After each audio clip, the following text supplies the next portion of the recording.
আসসালামু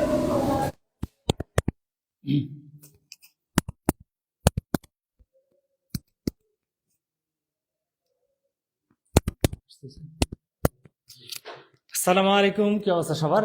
আশা করি সবাই যথেষ্ট ভালো আছো। এনইউএসসির পক্ষ থেকে আবারও সবাইকে স্বাগতম।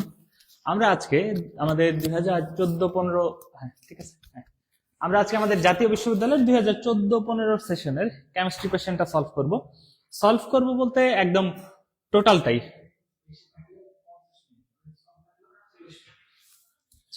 এখানে আমরা শুরু থেকে শেষ পর্যন্ত টোটালটাই সলভ করব। এখানে দেখতে পারতেছ যে জাতীয় বিশ্ববিদ্যালয়ের 2014-15 সেশনের কোয়েশ্চেন সলভ। আমরা রিসেন্ট কোয়েশ্চেন কেন সলভ করতে পারি না? কারণ কথা হচ্ছে যে আসলে ন্যাশনাল ইউনিভার্সিটি, তোমরা জানো বিগত কয়েক বছর আসলে তারা কোনো প্রকার পরীক্ষা পদ্ধতির মধ্যে ছিল না। এখন নতুন করে যেহেতু আবার পরীক্ষা নিতে যাচ্ছে, তো এই জন্যই আমাদের আগের বছরের প্রশ্নগুলাকে রেফারেন্স হিসেবে ধরে ওইগুলার কনসেপ্টকেই আমরা সলভ করব। তো চলো দেখি সবকিছু ঠিকঠাক আছে কিনা। সব ঠিকঠাক থাকলে একটু তোমরা কমেন্টে জানিয়ে ফেলো যারা লাইভ ক্লাসে যুক্ত আছো।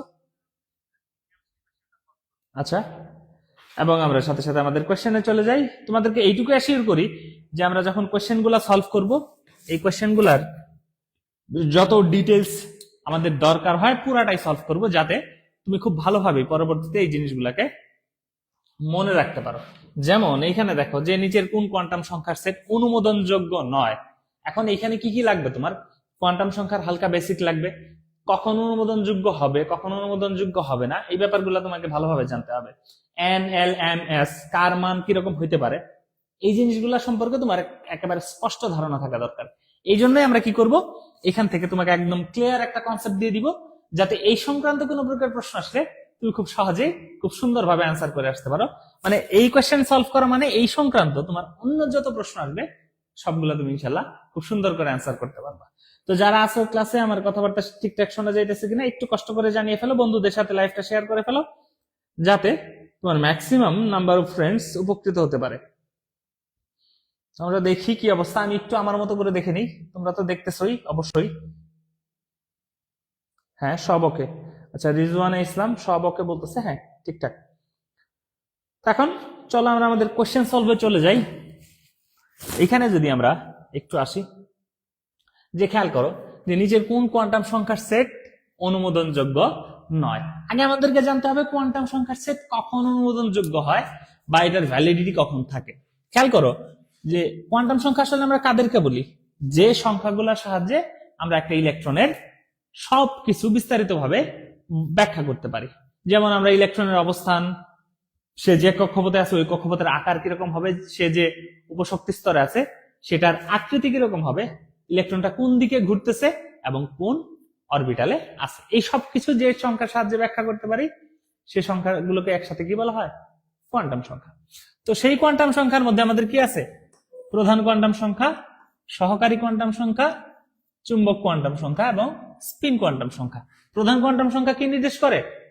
আমাদের প্রধান কোয়ান্টাম সংখ্যা ইলেকট্রনটা কোন কক্ষপথে আছে সেই কক্ষপথের আকার নির্দেশ করে। সহকারী কোয়ান্টাম সংখ্যা আমাদের উপশক্তি স্তরের আকৃতি, চৌম্বক কোয়ান্টাম সংখ্যা এটা ইলেকট্রনের ত্রিমাত্রিক দিক বিন্যাস এবং স্পিন কোয়ান্টাম সংখ্যা ইলেকট্রনের ঘূর্ণনের দিক প্রকাশ করে। এখানে খেয়াল করো প্রধান কোয়ান্টাম সংখ্যা যেটা আছে এখানে মনে রাখবা এটার ভ্যালু 1 2 3 এর থেকে একদম অসীম পর্যন্ত হইতে পারে। কি পর্যন্ত? একদম অসীম পর্যন্ত হইতে পারে। বুঝতে পারছো? কি পর্যন্ত হবে? 1 2 থেকে শুরু করে একদম অসীম পর্যন্ত হতে পারে। এখন আমাদের প্রথম কোয়ান্টাম সংখ্যা গেল, এল এর মানটা একটু খেয়াল করো। এল এর মানটা কি হবে? আমরা যদি এদিকে একটু লিখি এল এর মান হবে 0 থেকে n-1 পর্যন্ত। কত পর্যন্ত? 0 থেকে n-1 পর্যন্ত। তার মানে আমাদের n এর মান যা হবে এল এর মান তার চেয়ে সবসময় কত কম হবে? 1 কম হবে। এখন তুমি যদি আসো চুম্বক কোয়ান্টাম সংখ্যার ক্ষেত্রে, এখানে এটা হবে -l থেকে একদম +l পর্যন্ত। এটা কিভাবে করবা? তুমি একটা সংখ্যা রেখা পড়ছো না ছোটবেলায়, এই যে সংখ্যা রেখা, এটার মাঝখানে কি থাকতো? 0, এবং এই পাশে থাকতো নেগেটিভ ভ্যালু, এই পাশে থাকতো পজিটিভ ভ্যালু। এখানে খেয়াল করো 0 বাম পাশে নেগেটিভ, ডান পাশে পজিটিভ। তার মানে তুমি কি করবা? আমাদের এই যে এই পাশে রাখবা -l এবং এই পাশে থাকবে আমাদের কি? +l। ঠিক আছে? তো মাইনাস এল থেকে 0 সহ কত পর্যন্ত, প্লাস এল পর্যন্ত। এবং স্পিন কোয়ান্টাম সংখ্যার মান ঘুরে ফিরে প্লাস হাফ অথবা মাইনাস হাফ। এই জন্য আমরা লিখে ফেলছি প্লাস মাইনাস হাফ, হয় প্লাস হাফ হবে অথবা মাইনাস হাফ হবে। এখন এই পুরো অংশে তুমি একটু খেয়াল করো যে আমাদের ইম্পর্টেন্ট জিনিসটা আসলে কি আছে। একটা ডিসিশনে যাইতে পারি আমরা। কিভাবে ডিসিশনটা নিব? এখানে আমরা যদি একটা সম্পর্ক লিখি, n is greater than l is greater or equal m, এবং স্পিন কোয়ান্টাম সংখ্যার মান হয় প্লাস হাফ হবে অথবা মাইনাস হাফ হবে। মানে কি, n এর মান সবসময় l এর মানের চেয়ে বড় হবে এবং l এর মান m এর মানের সমান হতে পারে, কিন্তু m এর মান কখনো l এর মানের চেয়ে কি হবে না, বড় হতে পারবে না। তো এই জিনিসটা আমরা যদি এখানে অ্যাপ্লাই করি খুব সুন্দর করে বের করে ফেলতে পারবো। খেয়াল করো যে কি বলা আছে, n is equals to 1, l is equals to 0, m is equals to 0।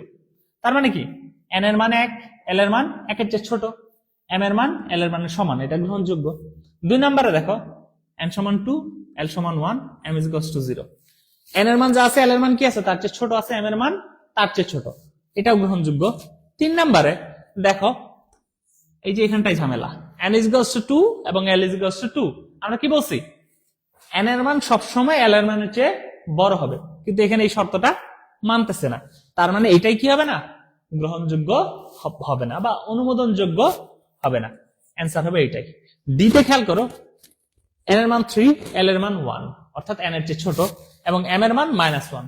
তার মানে কি, আমাদের l আর m এবং n তিনটার মাঝখানে সম্পর্ক ঠিকঠাক আছে, সুতরাং এই সেটটা আমাদের অনুমোদনযোগ্য। তাহলে অ্যান্সার হচ্ছে কোনটা? অ্যান্সার হচ্ছে আমাদের এই যে সি। এরপরে যদি আসো আমরা পরের কোশ্চেনে যদি যাই, দেখো খুব ইম্পর্টেন্ট একটা কোশ্চেন।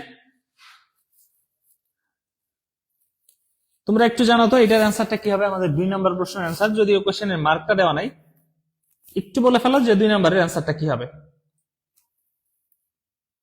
আমরা সেই সাথে সাথে আমাদের সলভে চলে যাই। হ্যাঁ, লাইভে আমাদের কতজন আছে? হ্যাঁ, যথেষ্ট স্টুডেন্ট আরো জয়েন করতেছে লাইভে। তো তোমরা একটু অ্যান্সারটা জানায় ফেলো, আমরা তোমাদের সলিউশনটা দিয়ে দিই। দেখো নিচের কোন যুগল বাফার দ্রবণ তৈরি করে? এটা শুধুমাত্র জাতীয় বিশ্ববিদ্যালয়ের ভর্তি পরীক্ষার জন্য গুরুত্বপূর্ণ এরকম না, এই ক্লাসে যা পড়াইতেছি তুমি ইভেন ঢাকা বিশ্ববিদ্যালয় এখান থেকে যথেষ্ট পরিমাণ কোশ্চেন কমন পেয়ে যাবে ডিরেক্ট বলা যায়।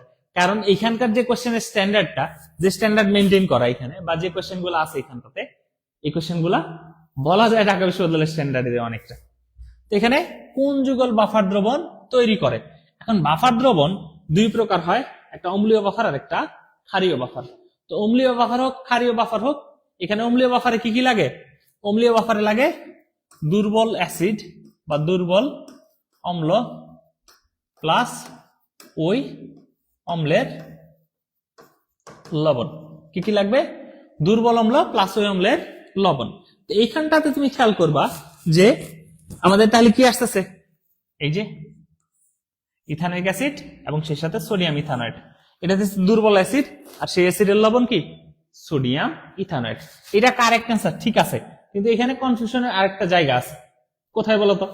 এই যে কনফিউশনটা তৈরি হয় আমাদের এই যে 1 নাম্বার এই 2 নাম্বার অপশনটা নিয়ে, আমাদের সোডিয়াম হাইড্রোক্সাইড এবং ইথানোয়িক অ্যাসিড। কেন এটা নিয়ে আমি তোমাকে বলি, এটা হচ্ছে অম্লীয় বাফার তৈরির 1 নাম্বার কন্ডিশন, এবং অম্লীয় বাফার তৈরির 2 নাম্বার কন্ডিশন যদি বলো, আমরা বলতে পারি দুর্বল অম্ল প্লাস সবল ক্ষার। দেখো এটা দুর্বল অম্ল, এটা হচ্ছে সবল ক্ষার। কিন্তু এই যে আমাদের 2 নাম্বার কন্ডিশনে একটা ঝামেলা আছে। কি ঝামেলা আছে একটু বলি। এখানে এই কন্ডিশনে দুর্বল অম্ল হতে হয় বেশি পরিমাণ, দুর্বল অম্ল থাকতে হয় বেশি। আমরা একটু অন্য কালি দিয়ে লিখি, দুর্বল অম্ল কি পরিমাণ থাকতে হবে ভাই? বেশি পরিমাণ থাকতে হবে। সবল ক্ষার থাকতে হবে কম পরিমাণ। এখন দুইটা যদি সমান থাকে তাহলেও বাফার হবে না, আমাদের সবল ক্ষার যদি বেশি থাকে তাহলে বাফার হবে না। ঝামেলা না? তার মানে এখানে সবসময় দুর্বল অম্লকে বেশি থাকতে হবে, সবল ক্ষারকে কমে থাকতে হবে।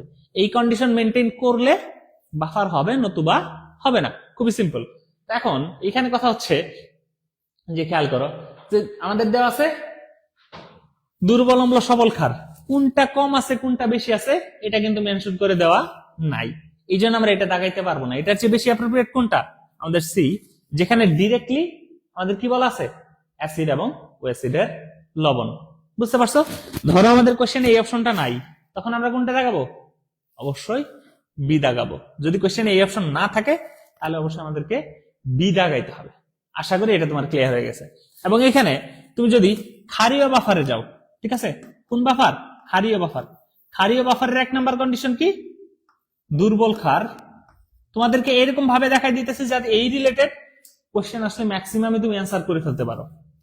দুর্বল ক্ষার প্লাস ওই ক্ষারের লবণ। কি? দুর্বল ক্ষার প্লাস ওই ক্ষারের লবণ। এবং সেই সাথে এখানে খেয়াল করো আরেকটা কন্ডিশন আছে যে কি হবে? দুর্বল ক্ষার প্লাস সবল অম্ল। একদম তোমাকে ক্ষারীয় বাফার সহ দেখাই দিতেছি যাতে পরে আর সমস্যা না হয়। এখন দুর্বল ক্ষার দেখো, তুমি লিখতে পারো অ্যামোনিয়াম হাইড্রোক্সাইড, অথবা এটাকে বলা হয় aqueous ammonia. Aqueous ammonia. Ammonium হাইড্রোক্সাইডকে আরেকবার কিভাবে লেখা হয়? অ্যাকুয়াস অ্যামোনিয়া হিসেবে লেখা হয়। তো তুমি অ্যামোনিয়াম হাইড্রোক্সাইডে বলতে পারো অথবা অ্যাকুয়াস অ্যামোনিয়া বলতে পারো। পরীক্ষায় দুইটা অপশনই থাকতে পারে, দুইভাবেই থাকতে পারে। আর ওই ক্ষারের লবণ যদি নাও তাহলে অ্যামোনিয়াম ক্লোরাইড। আর সেই সাথে এখানে দেখো দুর্বল ক্ষার প্লাস সবল অম্ল। দুর্বল ক্ষার হিসেবে থাকতে পারে অ্যামোনিয়াম হাইড্রোক্সাইড, সবল অম্ল হিসেবে কি থাকতে পারে? Hydrochloric acid. কিন্তু মনে রাখতে হবে যে আমাদের যে দুর্বল ক্ষারটা আছে এই দুর্বল ক্ষারটা অবশ্যই বেশি থাকবে। এই বাফারের মধ্যে যে দুর্বল থাকবে সে বেশি থাকবে এবং যে সবল থাকবে সে কম থাকবে। বুঝতে পারছো? এটা আগের কন্ডিশনটার মতোই। অ্যান্সার কি হবে? অ্যান্সার হবে আমাদের সি, আমাদের দুর্বল অ্যাসিড আর ওই অ্যাসিডের লবণ। আশা করি 4টা কন্ডিশনই তোমার ভালোভাবে ক্লিয়ার হয়ে গেছে। ঠিক আছে, দেখি যারা লাইভে জয়েন করতেছে তাদের অবস্থা কি, কতজন আছে আমাদের সাথে? হ্যাঁ, আছে বেশ কয়েকজন। এরপর খেয়াল করো যে গ্রাফাইটে কোন ধরনের সংকরায়ন বিদ্যমান। কোথায় ভাই বলো তো? গ্রাফাইটে। এখন গ্রাফাইটে কোন ধরনের সংকরায়ন বিদ্যমান একটু খেয়াল করো। যে গ্রাফাইট এটা কি ধাতু নাকি অধাতু বলতো? এটাই একমাত্র অধাতু। এই অধাতু কি করে? বিদ্যুৎ পরিবহন করে। বিদ্যুৎ পরিবহন করে। গ্রাফাইটই একমাত্র অধাতু যেটা কি করে? বিদ্যুৎ পরিবহন করে। এখন এই গ্রাফাইট আসলে কে? গ্রাফাইটের পরিচয় কি? তার মূলটা কি? গ্রাফাইটের মূল হচ্ছে কার্বন। ঠিক আছে, গ্রাফাইটের মূল কি? কার্বন। এই কার্বনের 2টা রূপভেদ আছে। একটা হচ্ছে হীরা, যেটা তোমরা বইয়ে হীরক নামে চেনো। কি নামে চেনো? এই হীরাকে তোমরা হীরক নামে চেনো। হীরক বাকি ডায়মন্ড। আর সেই সাথে আরেকটা হচ্ছে গ্রাফাইট। এই গ্রাফাইট কি? এই গ্রাফাইট সেও অধাতু, সেও কার্বনের একটা রূপভেদ। এটা কি করতে পারে? বিদ্যুৎ পরিবহন করতে পারে, কিন্তু হীরা বিদ্যুৎ পরিবহন করতে পারে না। আমাদের এই হীরা বা হীরকের সংকরায়ন হচ্ছে sp3, আর গ্রাফাইটের সংকরায়ন হচ্ছে sp2। এটা তোমাকে একটু মনে রাখতে হবে, একটা sp3 আর একটা sp2। আমাদের হীরা বিদ্যুৎ পরিবহন করে না, কিন্তু হীরা মারাত্মক শক্ত একটা ধাতু। পৃথিবীর ধাতু না, অধাতু। পৃথিবীর একদম শক্ত বেশ কয়েকটা পদার্থের মধ্যে আমাদের হীরা অন্যতম। একদম প্রথম বলা যায় না, বেশ কয়েকটা শক্ত পদার্থের মধ্যে হীরা অন্যতম। হীরাকে কিন্তু হাইড্রোলিক প্রেসেও সহজে ভাঙা যায় না। অ্যান্সার কি হবে আমাদের বলতো? গ্রাফাইটে কোন ধরনের সংকরায়ন বিদ্যমান? sp2। এখানে প্রশ্ন আসতে পারে যে নিচের কোনটি অধাতু হওয়া সত্ত্বেও তড়িৎ পরিবহন বা বিদ্যুৎ পরিবহন করে? অ্যান্সার কি হবে? অ্যান্সার হবে গ্রাফাইট। অ্যান্সার কি হবে বলতো? অ্যান্সার হবে গ্রাফাইট। আর আমাদের জাতীয় বিশ্ববিদ্যালয়ে ভর্তি প্রস্তুতির অফলাইন এবং অনলাইন 2টা প্রোগ্রামে কিন্তু ভর্তি অলরেডি চলতেছে। তোমরা জানো যে আমাদের একটা নির্দিষ্ট সময় পর্যন্ত ডিসকাউন্টও থাকবে। তোমরা যারা ভর্তি হতে চাও খুব দ্রুত ডিসকাউন্ট শেষ হওয়ার আগেই ভর্তি হয়ে যাও। ঠিক আছে, দেরি করো না, দেরি করলেই ডিসকাউন্ট শেষ হয়ে যাবে। দেখো নিচের কোনটি সিস ট্রান্স সমানতা প্রদর্শন করে? খুব বেশি পরিমাণ আসে এবং ঢাকা বিশ্ববিদ্যালয়ের খুব পছন্দের প্রশ্ন এটা। বুঝতে পারছো? এর আগেও ঢাকা বিশ্ববিদ্যালয়ে মোস্ট প্রবলি 22-23 সেশনে একবার আসছিল এই প্রশ্নটা, যে নিচের কোনটি সিস ট্রান্স সমানতা প্রদর্শন করে। এখন দেখো সিস ট্রান্সের কথা যদি বলি, এটাকে আমরা কি বলতে পারি? সিস ট্রান্স, বা এটাকে বলা যায় জ্যামিতিক সমানতা। তোমাকে যদি বলে যে সিস ট্রান্স সমানতা কোনটি প্রদর্শন করবে, বা জ্যামিতিক সমানতা কোনটি প্রদর্শন করবে? দুইটা একই কোশ্চেন, ঠিক আছে? সিস ট্রান্স বা জ্যামিতিক সমানতা।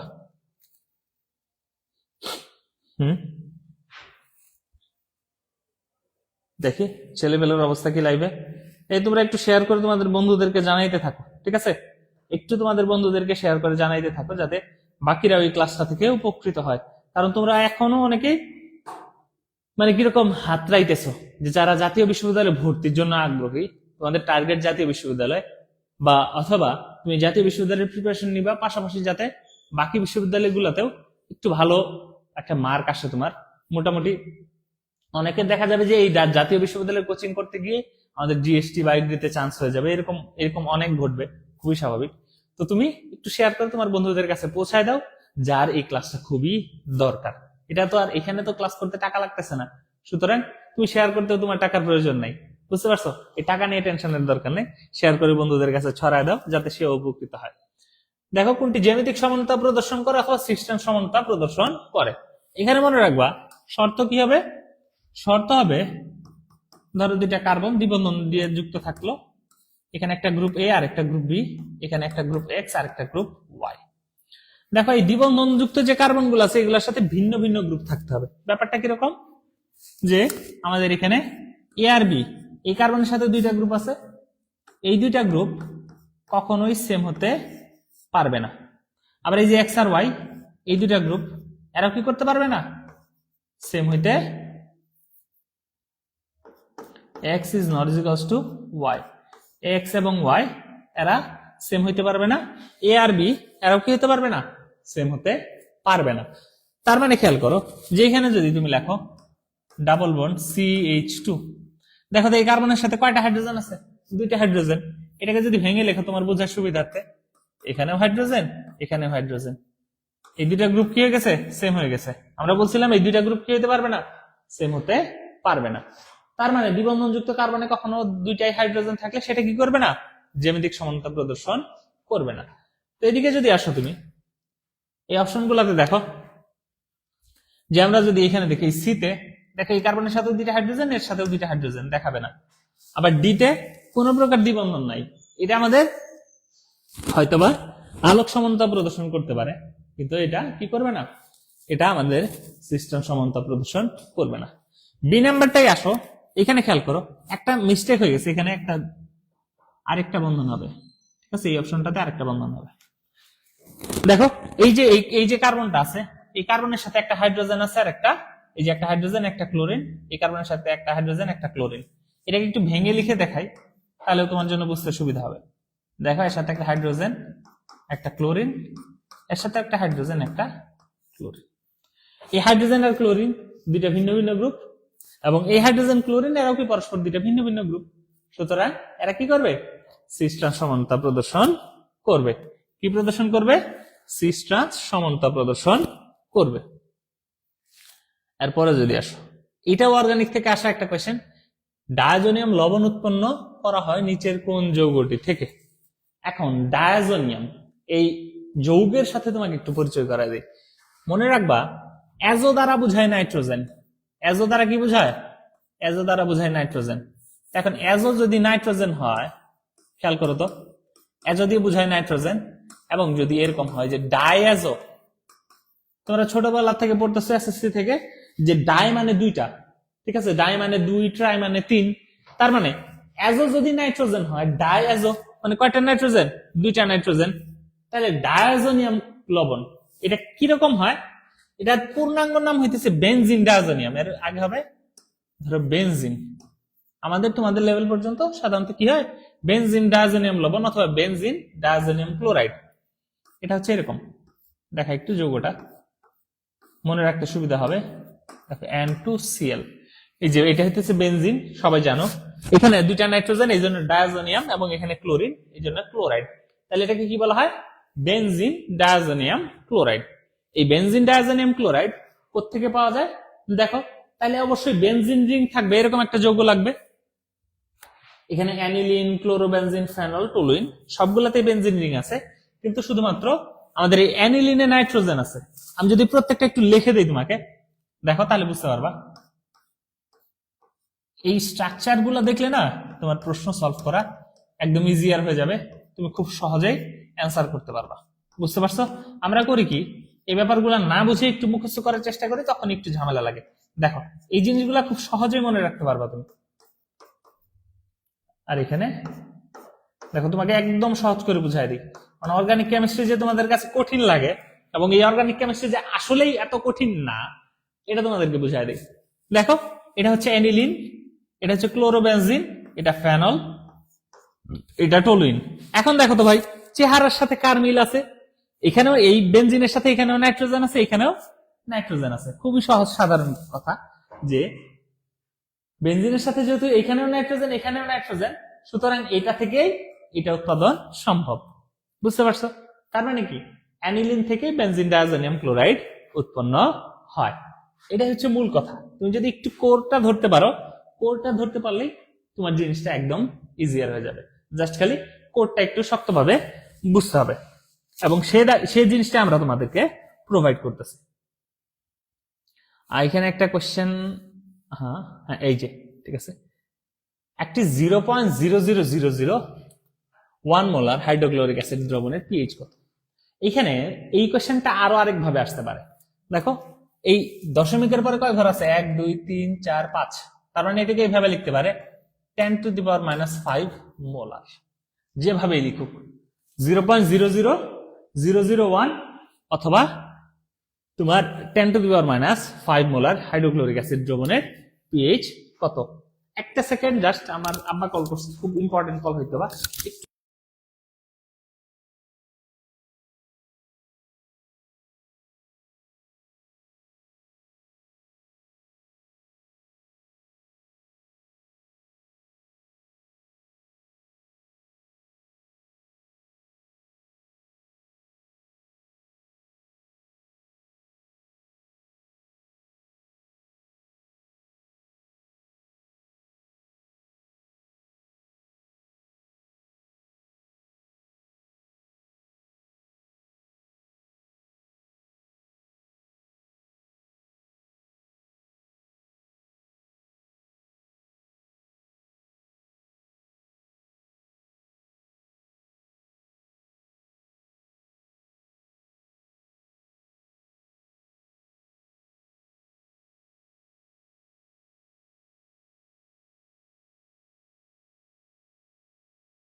নাম তো কমন চেক করতেছেন কতক্ষণ ধরে বুঝলাম না, ওটা 4 শেষ হয়ে গেছে।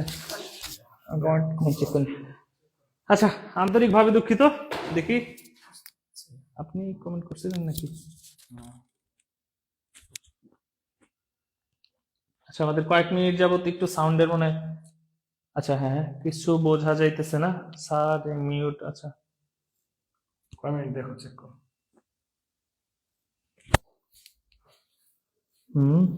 দাঁড়াও একটু আমি চেক করি। আচ্ছা, কত নাম্বার কোয়েশ্চেন?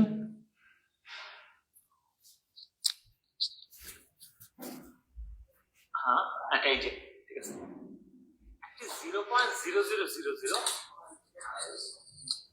আচ্ছা, আমাদের পিএইচ এর পর থেকেই সাউন্ড একটু ঝামেলা হয়ে গেছে। পিএইচ এর পর থেকে একটু ঝামেলা শুরু হয়ে গেছিল, সাউন্ডে একটু অসুবিধা দেখা দিতেছিল। মাইকের আসলে মাইক্রোফোনটা চার্জ শেষ হয়ে গেছে। ঠিক আছে, আমরা এখন আবার ঠিকঠাক আছি, এই নিয়ে প্যারা নেওয়ার দরকার নাই। আমরা যে কোয়েশ্চেন গুলা ঝামেলা হয়েছে সেগুলো আবার সলভ করে ফেলবো, চাপ নাই, একদমই চাপ নেওয়ার দরকার নাই, কোনো প্রকার চাপ নেওয়ার দরকার নাই। তো এখানে বলতেছিলাম, আসলে খেয়াল করো যে প্রশ্নটা দেখো, এরপরে আমরা অ্যান্সারটা বলতেছি। আমরা বলছিলাম যে নিচের কোনটি পোলার বন্ধন থাকা সত্ত্বেও একটা নন পোলার অণু। ঠিক আছে, তো নন পোলার অণু হওয়ার শর্ত হইতেছে যে ধরো এই একটা কার্বন আছে, এর সাথে যদি 4টা ক্লোরিন যুক্ত থাকে। এক্সাম্পলটা ভালো করে খেয়াল করো, তাহলে তোমার জন্য সুবিধা হবে। এই যে এখানে যদি 4টা ক্লোরিন যুক্ত থাকে, দেখো 4টা ক্লোরিন 4 দিকে টানবে ইলেকট্রন। তো 4টা ক্লোরিন যদি 4 দিকে টানে, দেখো ডাইপোল মোমেন্ট তখন কি হবে? তুমি চিন্তা করো, এখানে একটা বল আছে, যদি এই বলটাকে 4টা রশি লাগায় 4 দিকে সমান বলে টানা হয়, তাহলে কি এই যে এখানে ধরো ফুটবল বা অন্য কোনো বল থাকলে তার স্মরণ হওয়ার কোনো সম্ভাবনা আছে? অবশ্যই না, এটার কোনো কি হবে না, স্মরণ হবে না। এই একইভাবে আমাদের কি হবে না, আমরা এই জন্য বলতে পারি কি যে এটা যেখানে আছে সেখানেই থাকবে, তার মানে এর ইলেকট্রন মেঘ যেদিকে থাকার কথা সেদিকে থাকবে। তো তখনই আমরা যখন এটার কোনো স্মরণ হবে না, বা ধরবা এই যে এখানে 4টা ভেক্টর চিন্তা করলে, এই ভেক্টর 4টার আলটিমেট আউটপুট কত? 0। এবং এই ভেক্টরের আউটপুট যখন 0, তখন আমরা চিন্তা করবো কি ডাইপোল মোমেন্টও 0। আর যখন কোনো ডাইপোল মোমেন্ট থাকবে না, তখনই আমরা বলতে পারবো যে এটা একটা কি অণু? নন পোলার অণু। খুবই সিম্পল, এটা কি অণু? নন পোলার অণু। তাহলে অ্যান্সার কি হবে? Carbon tetrachloride. যখন চারপাশে সমান, তখন তার ডাইপোল মোমেন্ট 0 এবং সেটা একটা নন পোলার অণু। চাপ নাই, আমাদের যে দুই একটা কোশ্চেনে সাউন্ড প্রবলেম হয়েছিল, এটা আমরা পরে সলভ করে ফেলবো। এখন দেখো ফরমালিন। ফরমালিন হচ্ছে আমাদের 40% মিথানেলের জলীয় দ্রবণ। কিসের? মিথানেল। এখন দেখো মিথানেল আসলে কোনটা? মিথানেল হচ্ছে HCHO। এটাকে আমরা আরেকটা নামে ডাকতে পারি, সেটা হচ্ছে ফর্মালডিহাইড। মিথানেলকে আমরা আরেকটা নামে ডাকতে পারি, সেটা কি? ফর্মালডিহাইড। মিথানেলকে আমরা কি বলতে পারি? ফর্মালডিহাইড। তো তোমাকে ফর্মালডিহাইডও বলতে পারে, মিথানেলও বলতে পারে, অপশনে যে কোনো কিছু থাকতে পারে। তাহলে 40% মিথানেলের জলীয় দ্রবণ অথবা 40% ফর্মালডিহাইডের জলীয় দ্রবণ, সেটাই কি? ফরমালিন। তোমরা এটার সাথে একটা জিনিসের ঝামেলা করো, সেটা হচ্ছে ভিনেগার। কি গার? ভিনেগার। ভিনেগার 6 থেকে 10% অ্যাসিডিক অ্যাসিডের জলীয় দ্রবণ। তো অনেকে করে কি, ধরো অপশনের মধ্যে 6 থেকে 10% দেখলে ওইটা জায়গায় ফেলে। এখন 6 থেকে 10% কার থাকে? ভিনেগারের। এখানে ফরমালিনের কত? 40%। তারপর খেয়াল করো যে কোনটি শক্তিশালী অ্যাসিড। এখানে সবগুলো অ্যাসিড জৈব অ্যাসিড। মনে রাখবা যে এই শক্তিশালী হওয়ার ক্ষেত্রে জৈব অ্যাসিডের আমাদের CH3 কম থাকবে ও ঋণাত্মক গ্রুপ, কি গ্রুপ? ঋণাত্মক গ্রুপ বেশি থাকবে। বুঝছো? আমাদের CH3 কম থাকবে আর সেই সাথে ঋণাত্মক গ্রুপ বেশি থাকবে। এখানে খেয়াল করো তো, ঋণাত্মক গ্রুপ কাদেরকে বলবো আমরা? বলতো এই ঋণাত্মক গ্রুপ আমাদের ধরো ফ্লোরিন থাকতে পারে, ক্লোরিন থাকতে পারে, তবে ইন জেনারেল আমাদের ক্লোরিনটাই বেশি থাকে। এখানে দেখো যে প্রথম দেখবো আমরা CH3 কোনটাতে কম আছে, তারপর দেখবো এই CH3 কম থাকাগুলোর মধ্যে কোনটাতে ক্লোরিন আছে। এখন এখানে খেয়াল করো, এটাতে আছে CH3, এটাতেও আছে একটা CH2, এটাতে C6H5 আছে, সব মিলায় এটাতেই দেখো CH3 আমাদের কম আছে। এবং সেই সাথে কথা হইতেছে যে এখানে দেখো যে আমরা এটাতে যেহেতু আমাদের এক্সট্রা কার্বন কম আছে, এই এক্সট্রা কার্বন কম থাকার দরুন অ্যান্সার আমাদের এটাই হবে। আমরা বলছি আগে দেখবো CH3 এর ব্যাপারটা বা কার্বনের ব্যাপারটা, তারপরে দেখবো ফ্লোরিন ক্লোরিন এদের ব্যাপার। তাহলে এই যে এখানে ক্লোরিন আছে, এটা দেখে কনফিউজ হওয়ার দরকার নেই, এখানে আমাদের CH3 যেহেতু কম আছে এই জন্য এটা সবচেয়ে শক্তিশালী অ্যাসিড। প্রথমে এই অংশ, তারপরে এই অংশ, এটা দিয়ে যদি হয়ে যায় তাহলে এটাতে আর আসার দরকার নাই। এখন দেখো আর পরের কোশ্চেন কি বলছে, copper hydroxide, ferric hydroxide, zinc hydroxide, এখানে এই তিনটার বর্ণ কি? দেখো এই তিনটার বর্ণের কথা বললে একটা কমন জিনিস আছে কিন্তু, জিঙ্ক ওর সারা জীবন সাদা, ঠিক আছে, ওর সাদা মনে কোনো কাদা নাই, বুঝতে পারছো? জিঙ্কের সাদা মনে কোনো কাদা নাই, জিঙ্ক সারা জীবন সাদা। এখন এখানে খেয়াল করো, এই ফেরিক মনে রাখবে Fe3+, এই Fe3+ এর লবণ আমাদের থাকে কলের টিউবওয়েলের পানি বা কলের পানি, ঠিক আছে, কলের পানি, এই কলের পানিতে আয়রন 3+ থাকে। এখন তুমি এটা দিয়ে মনে রাখবা কলের পানিতে কি থাকে? আয়রন 3+। এখন আয়রন 3+ থাকলে কলের পানিতে যে আয়রন থাকে এই আয়রনের বর্ণ কি হয়? বাদামি হয় না? কলের পানিটা রেখে দিলে বাদামি হয়ে যায় না? তার মানে এখানে কি হবে? আয়রন 3+ আছে। তাহলে এই ফেরিক হাইড্রোক্সাইড আমাদের কি হবে? বাদামি, এটা হলো সাদা। আর এটা না বললেও, বলি আর না বলি, এটা অবশ্যই নীল। তাহলে দেখো আমরা যদি দুইটা মিলাই তাহলে হয়ে যাবে, এটা বাদামি এটা সাদা। দেখো লাস্টেরটা সাদা, লাস্টে এখানে আছে সাদা, এখানে আছে সাদা, কিন্তু সেকেন্ডটা কি? বাদামি। দেখো এটা আছে নীল, এটা আছে বাদামি, তাহলে এটাই হবে। আমরা যদি এই শুরুতে ই করি, এটা হচ্ছে কপারের নীল, আয়রনের বাদামি এবং পরেরটা সাদা। খুব সহজেই আমরা যদি এর সাথে সিকোয়েন্স মিলে এই দুইটা জানলেই আরেকটা জানা আমাদের প্রয়োজন পড়ে না, কারণ আছে এই তিনটা, দুইটা কারেক্ট হয়ে গেলে একটা অটো কারেক্ট হয়ে যাবে। আশা করি বুঝতে পারছো। আচ্ছা এবার একটু কমেন্ট দেখি, মাঝখানে আমি তোমাদের কমেন্ট দেখা অফ করে দিয়েছিলাম, এই জন্য একটু ঝামেলা হয়ে গেছিল, যে সাউন্ডটা বন্ধ হয়ে গেছিল কিন্তু আমি বুঝতে পারতেছিলাম না। তো চলো দেখি তোমাদের কমেন্ট গুলো একটু চেক করে নি, ঠিক আছে। ফেসবুকের একটু ঝামেলা হইলো যে আগে দেখতাম আমরা মানে খুব সুন্দর করে রিফ্রেশ হইতো, কিন্তু এখন রিফ্রেশ রেট অনেক কম। আচ্ছা সানজিন আক্তার, সাউন্ড আসতেছে না কেন? এখন দেখো তো ভাই সাউন্ড আসতেছে কিনা, আমি একটু চেক করি।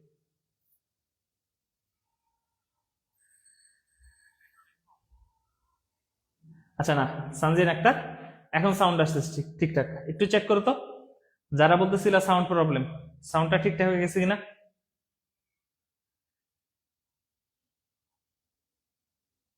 সাউন্ড প্রবলেমের পার্টি, দেখো তো সাউন্ড ঠিক হয়ে গেছে কিনা।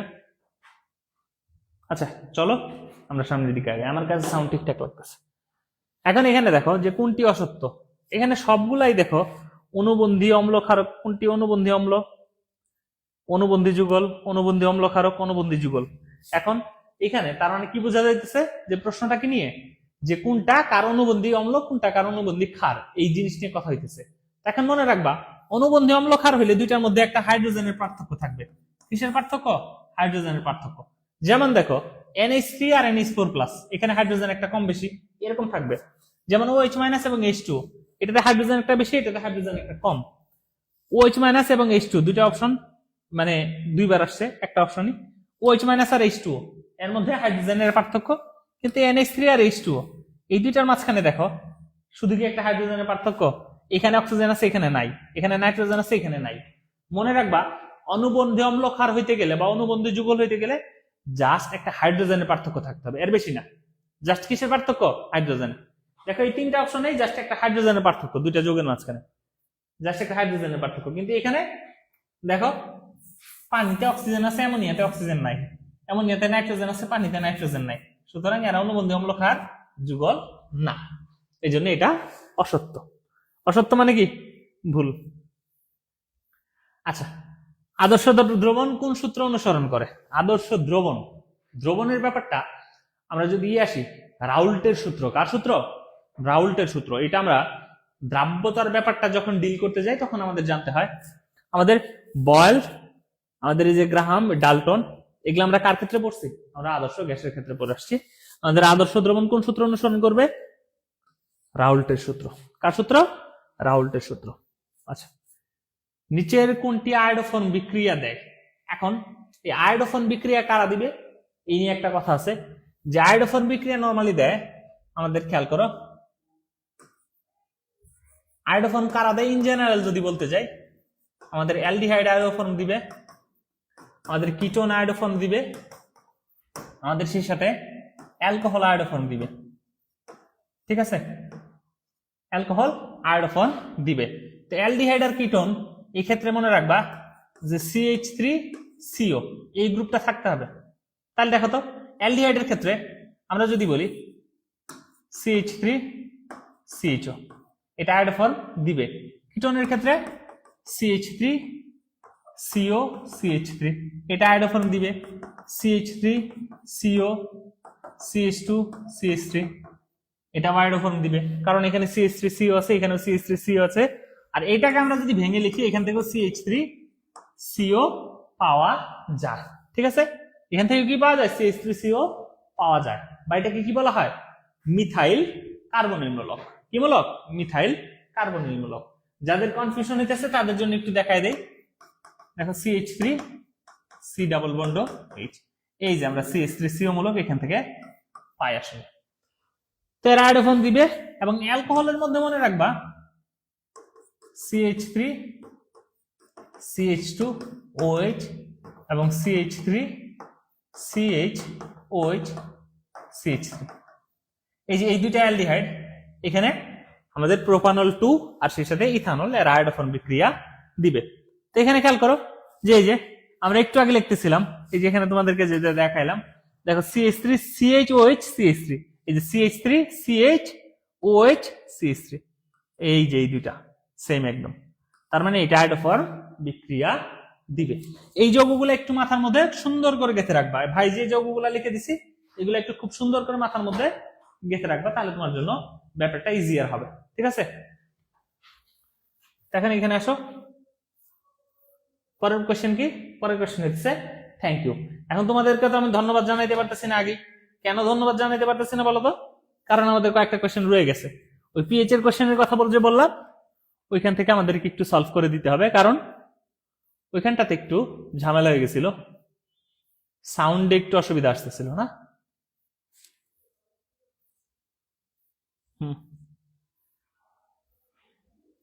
আচ্ছা, তো এখানে দেখো কি বলছে, এই তোমরা কি জেগে আসো না ঘুমায় গেছো? ভাইকে একটু জানাই ফেলো দ্রুত যে ভাই না ঘুমাই নেই, এখনো জেগে আছি। হ্যাঁ সব ঠিক আছে, রিজওয়ানা সাদিয়া হ্যাঁ ঠিক আছে। এখন সানজিন আক্তার বলতেছে ডি, হ্যাঁ সানজিন আক্তার আরেকটা কোশ্চেন অ্যান্সার বলতেছে এ। এখন আমরা এর পরের দিকে একটু যাব। হ্যাঁ সানজিন আক্তার এখনো জেগে আছে, বাকিদের কি অবস্থা? এখানে যেটা বলতেছিলাম, এখান থেকে তো ঝামেলাটা শুরু আসলে। এখানটাতে আমরা যদি একটু বলি, খেয়াল করো, এগুলো একটু মুছে ফেলি, নইলে তোমার একটু কনসেন্ট্রেশনে ব্যাঘাত ঘটবে। দেখো এখানটাতে, তো এখানে কি বলছে, 0.001 মোলার হাইড্রোক্লোরিক অ্যাসিডের পিএইচ আসলে কত? এখানে মনে রাখবা, হাইড্রোক্লোরিক অ্যাসিডের যখন পিএইচ এর কথা বলবে তখন দশমিকের পরে যে কেউ ঘর আছে এবং লাস্ট ডিজিট যদি 1 হয় ওইটাই হবে তার পিএইচ। দেখো তো দশমিকের পরে 1 2 3 4 5, এটাকে এইভাবেও লেখা যায় 10 to the power -5, 0.0001 অথবা 10 to the power -5 বললেই এর পিএইচ কত হবে? এই দশমিকের আমার 10 এর পাওয়ার যত আছে মাইনাস অথবা দশমিকের পরে যে ঘর আছে ওইটাই তার pH. PH is equals to কত হবে? PH is equals to 5। PH সমান কত হবে? 5। ধরো তোমাকে বললো 10 to the power -3 মোলার অথবা 0.001 মোলার HCl এর পিএইচ, তাহলে দশমিকের পরে কয় ঘর? 3 ঘর। অথবা এখানে 10 এর পাওয়ার কত? -3, সুতরাং এখানে পিএইচ কত? PH is equals to 3। এই হবে এর অ্যান্সার। সুতরাং অ্যান্সার কি হবে? অ্যান্সার হবে যে 10 এর পাওয়ার যেহেতু -5 আছে এই জন্য অ্যান্সার হবে সি। তাহলে পিএইচ ইজ ইকুয়ালস টু কত? এখানে 5। খুবই সিম্পল। তারপরের কোশ্চেনটা এসো, যে বলছে 24 গ্রাম কার্বনে কতগুলো কার্বন পরমাণু আছে? কত গ্রাম কার্বন? 24 গ্রাম কার্বন। খেয়াল করো যে আমরা জানি কার্বনের 1 মোল সমান কত গ্রাম? 12 গ্রাম। তাহলে 24 গ্রাম সমান কয় মোল? 2 মোল। 1 মোলে পরমাণু থাকে কতগুলা? 6.023 × 10⁻23। তাহলে 2 মোলে থাকবে কতগুলা? জাস্ট আমরা কি করব 2 দিয়ে গুণ করব। ঠিক আছে, কত দিয়ে গুণ করব 2 দিয়ে। তাহলে অ্যান্সার কোনটা হবে 2 × 6.023 × 10⁻23। এরপরের কোশ্চেনে দেখো আমাদের কি বলছে, আমরা একটা বিষয় নিয়ে কথা বলতেছিলাম, এখানে খেয়াল করো, এগুলো একটু মুছে দিয়ে আমরা আবার একটু প্রশ্নটা পড়ি, তাহলে আমাদের জন্য সুবিধা হবে। দেখো আমরা আবার ডিটেলসে যাই, কোনো চাপ নেই, আবার সবকিছু বুঝাই দিতেছি। বলছে যে 100 ml 0.01 মোলার সোডিয়াম কার্বনেট দ্রবণকে প্রশমিত করার জন্য 0.2 মোলার হাইড্রোক্লোরিক অ্যাসিডের দ্রবণের যে আয়তন প্রয়োজন হবে। তো এটা বলার জন্য এখানে খেয়াল করো, আমরা একটা formula লিখছিলাম S1V1 E1 = S2V2 E2। এখানে ই হচ্ছে তুল্য সংখ্যা, ই কত, ই কি তুল্য সংখ্যা, এবং এখানে আমরা 4টা এক্সাম্পল লিখছি। সালফিউরিক অ্যাসিড এবং সোডিয়াম কার্বনেট এদের তুল্য সংখ্যা হচ্ছে 2, এবং হাইড্রোক্লোরিক অ্যাসিড এবং নাইট্রিক অ্যাসিডের তুল্য সংখ্যা কত 1।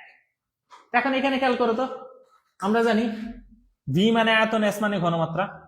এটার আয়তনকে যদি আমরা ধরি V1, এটার ঘনমাত্রাকে যদি ধরি S1, এবং সোডিয়াম কার্বনেটের তুল্য সংখ্যা কত 2, এটাকে আমরা কি ধরবো E1। এই যে এখানে লিখে ফেলছি, এটা তুমি একটু মনে রাখবা।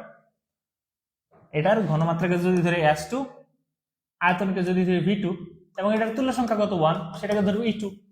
তাহলে মানগুলো এখানে বসাই, দেখো মানগুলো আবার নতুন করে বসাই আমরা।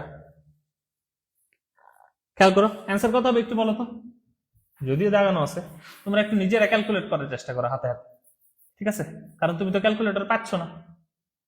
এখানে খেয়াল করো S1 কত, S1 হচ্ছে 0.01, পরে আছে V1 কত 100, আর সে সাথে E1 কত 2, S2 কত বলো তো, S2 হচ্ছে 0.2, আর V2 আমরা জানি না, আর E2 কত 1। তাহলে আমরা জানি কি এই 0.01 আর 100 ক্যান্সেল আউট হয়ে যায়, কারণ এই দুটোকে গুণ করলে কত হবে 1, এবং 0.2 দিয়ে 2 কে ক্যান্সেল কাটাকাটি করলে এখানে কত হয় 10, কত হয় 10, কারণ 2 হচ্ছে 0.2 এর 10 গুণ। তাহলে অ্যান্সার কত হবে, অ্যান্সার হবে 10। এটুকু বুঝতে পারছো কিনা ভাই বলো তো একটু, ভাইকে একটু অ্যাসিওর করো যে ভাই ক্লিয়ার হয়ে গেছে, যা বুঝাইছেন ক্লিয়ার।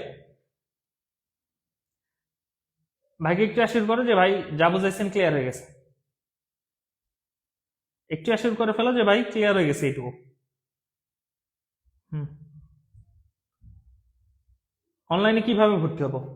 আর তামান্না ইসলাম একটু কষ্ট করে আমাদের পেজে মেসেজ দিয়ে ফেলবা। তুমি এখন যে পেজে ক্লাসটা করতেছো, আমাদের এনইউএসির মেইন পেজ, সেটাতে একটু কষ্ট করে মেসেজ দিয়ে ফেলবা যে ভাই কিভাবে ভর্তি হবো। তারা তোমাকে একদম সব প্রসিডিউর বলে ইনস্ট্যান্ট ভর্তি নিয়ে নিবে, ঠিক আছে। তুমি জাস্ট খালি আমাদের পেজে মেসেজ দিবা এবং সেই সাথে খুব সহজেই ভর্তি হয়ে যেতে পারবা। আচ্ছা, সানজিন আক্তার ক্লিয়ার। আর মোসাম্মদ তামান্না ইসলাম, তোমার কাছে ভর্তির ব্যাপারটা ক্লিয়ার হয়ে গেছে কিনা একটু জানাও। তো এখানে দেখো যে আমরা কি লিখছি, দাঁড়াও একটু মুছে নেই, ব্রাশ রোলটা কোথায়, ব্রাশ রোল দিয়ে একটু মুছে।